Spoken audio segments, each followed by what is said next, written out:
제 이름은 서준이다. 초등학교 입학도 하기 전 부모님은 교통사고로 세상을 떠났다. 그날 이후 모든 게 달라졌다. 집에 들이닥친 한 노인은 다짜고짜 내게 가방을 싸라며 소리쳤다. 그는 내 친할아버지였는지 아니면 다른 친척이었는지 지금도 알 수 없다. 다만 그의 눈빛은 분명했다. 애정 대신 차갑고 무거운 증오였다. 내 부모는 즉사했다. 이제 넌 혼자다. 가방 싸라. 나는 울며 고개를 저었다. 거짓말이죠. 우리 엄마 아빠 지금도 방에 계실 거예요. 그러나 그는 무심하게 등을 돌리며 내 말을 끊어버렸다. 나는 떨리는 손으로 옷 몇 벌과 양말을 챙겼다. 그리고 부모님의 사진을 가방에 넣었다. 그 한 장의 사진이 없었다면 이후의 삶을 버틸 수 없었을까? 사진 속 엄마는 배우처럼 고왔고 아빠는 서글서글하게 웃는 청년이었다. 그 사진은 내게 남은 유일한 가족이었다. 노인은 나를 도시 외곽의 작은 보육원 앞에 내려놓으며 마지막으로 이렇게 말했다. 내 눈앞에 다시 나타나지 마라. 그것이 내 유년기의 종지부였다. 보육원 생활은 또 다른 전쟁터였다. 좁은 공간에 모인 아이들 사이에서 힘있는 자가 약한 자를 지배했다. 나는 늘 몸이 약했고 그 때문에 괴롭힘의 대상이 되었다. 특히 최민호라는 아이가 악명이 높았다. 그는 원래 입양되었다가 친자가 아니라는 사실이 밝혀져 다시 시설로 돌아온 아이였다. 그 상처 때문에 부모가 없는 아이들을 증오했고 나는 그의 표적이 되었다. 내 숙제 대신 해라. 거절하면 죽는다. 조금이라도 대꾸하면 주먹이 얼굴로 날아왔다. 하루가 멀다 하고 코피를 쏟았다. 선생님들도 모른 척했고 누구도 말려주지 않았다. 그러나 그 지옥 같은 환경 속에서 나는 다짐했다. 더 이상 당하지 않겠다. 내 몸을 키워 반드시 살아남겠다. 그날 이후 밥은 한 톨도 남기지 않았고 달리기와 체조를 반복했다. 체력이 조금씩 붙으며 맷집도 단단해졌다. 그리고 9살 무렵 내 인생의 첫 전환점이 찾아 새엄마 이선영, 새아버지 박철수는 소도시에서 작은 여관을 운영하던 부부였다. 그들은 처음 나를 따뜻하게 맞이했다. 이제 우린 가족이다. 라는 말과 함께 새 옷을 사주고 맛있는 음식을 주었다. 나는 가슴이 벅찼다. 부모님의 사진을 몰래 가방에 넣어두며 이제는 웃을 수 있으리라 믿었다. 입양 초기에는 행복했다. 새엄마는 주말마다 치킨을 사주었고 새아버지는 자전거 뒷자리에 나를 태우고 동네를 달렸다.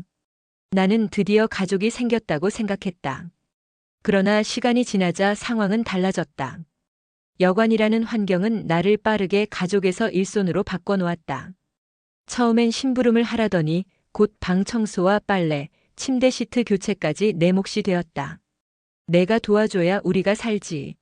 라는 말이 당연하게 들렸다. 학교에서는 성적이 늘 우수했다. 선생님은 나를 영재학급에 추천하겠다고 하셨다. 올백 시험지를 받아들고 집에 돌아갔을 때 나는 칭찬을 기대했다. 하지만 새엄마는 차갑게 말했다. 공부가 다가 아니야. 건강하게만 자라면 됐지.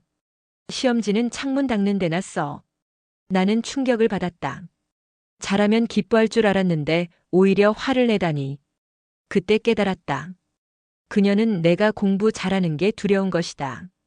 내가 언젠가 집을 떠날까봐 의도적으로 내 날개를 꺾으려 했던 것이다. 결정적인 순간은 새엄마가 친아기 하늘을 낳으면서 찾아왔다. 모든 관심은 동생에게 쏠렸고 나는 그림자가 되었다. 가족 사진에도 돌잔치에도 내 자리는 없었다. 내가 복덩이라 이렇게 아들이 생긴 거야. 라는 말은 더 이상 위로가 아니었다. 나는 이제 대체품일 뿐이었다. 그러나 그날 이후 내 마음속에는 새로운 불씨가 피어올랐다. 이 집에선 내 꿈을 이룰 수 없어. 내가 나를 지켜야 한다. 왔다. 나를 입양하고 싶다는 부부가 나타난 것이다. 나는 몰래 돈을 모았다. 투숙객들이 주고 간 팁, 심부름값, 봉수 아저씨가 건네준 동전까지 저금통에 넣었다. 목표는 단순했다. 고등학교를 졸업하면 이 집을 떠나 독립한다. 그러나 꿈은 예상치 못한 사건으로 무너졌다. 동생 하늘이 친구 생일 선물을 산다며 챙겨둔 용돈이 사라지자 새엄마는 곧장 나를 범인으로 몰았다. 내 방을 뒤져나온 건 내가 수년간 모은 저금 통장이었다. 봐라. 내가 도둑놈이잖아. 아니에요. 이건 제가 모은 돈이에요. 입 다물어. 우리가 키워줬더니 은혜를 원수로 갚냐? 아무도 내 말을 들어주지 않았다. 결국 나는 가방을 들고 집을 뛰쳐나왔다. 들고 나온 건 부모님의 사진 한 장뿐이었다. 갈 곳 없는 나는 서울역에 몸을 기댔다. 역사 안 의자에 앉아 멍하니 텔레비전을 보며 하룻밤을 보냈다. 그러나 그날 밤 서울 외곽에서 범죄자가 도주했다는 소식이 전해졌다. 검은 후드 차림이라 했는데 하필 내가 입고 있던 옷도 검은색이었다. 경찰은 역사 안을 수색하며 노숙인들을 불심 검문했다. 곧 내 차례가 되었다. 학생, 신분증 있어요? 없어요. 고등학생이라. 나는 목에 걸린 교통카드 케이스를 내밀었다. 경찰이 꺼낸 건 그 안에 있던 부모님의 사진이었다. 이 사람들 누구야? 제 부모님이에요. 돌아가셨지만 순간 경찰의 표정이 굳었다. 곁에 있던 다른 경찰이 작게 속삭였다. 혹시 이 아이? 무전기가 울렸다. 실종자 데이터베이스에서 일치하는 인물이 있어. 긴급 확인 바람. 나는 범죄자가 아닌데도 경찰차에 태워졌다. 두려움과 동시에 이상한 기대감이 피어올랐다. 혹시 내가 모르는 진실이 있는 걸까? 경찰서에 도착했을 때 한 여성이 숨가쁘게 들어왔다. 그녀의 얼굴은 사진 속 엄마와 너무나 닮아 있었다. 그러나 더 나이 들고 조금은 날카로운 인상이었다. 그녀는 나를 보자마자 울음을 터뜨렸다. 서준아 맞구나.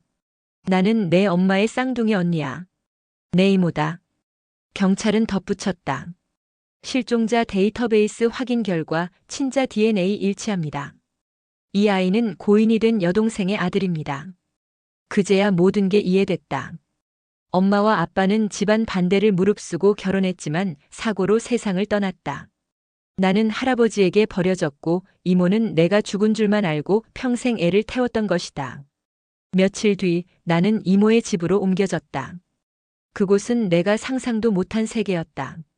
넓은 마당, 따뜻한 식탁, 그리고 날 반기는 사촌형. 이모는 내 손을 꼭 잡고 말했다. 이제 내가 하고 싶은 거 다 해.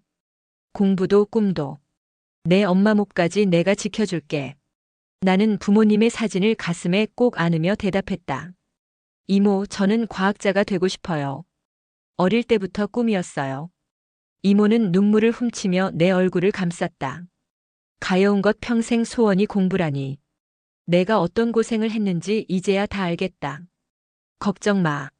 내가 원하는 건 뭐든 하게 해줄게. 그러나 또 다른 반전이 기다리고 있었다.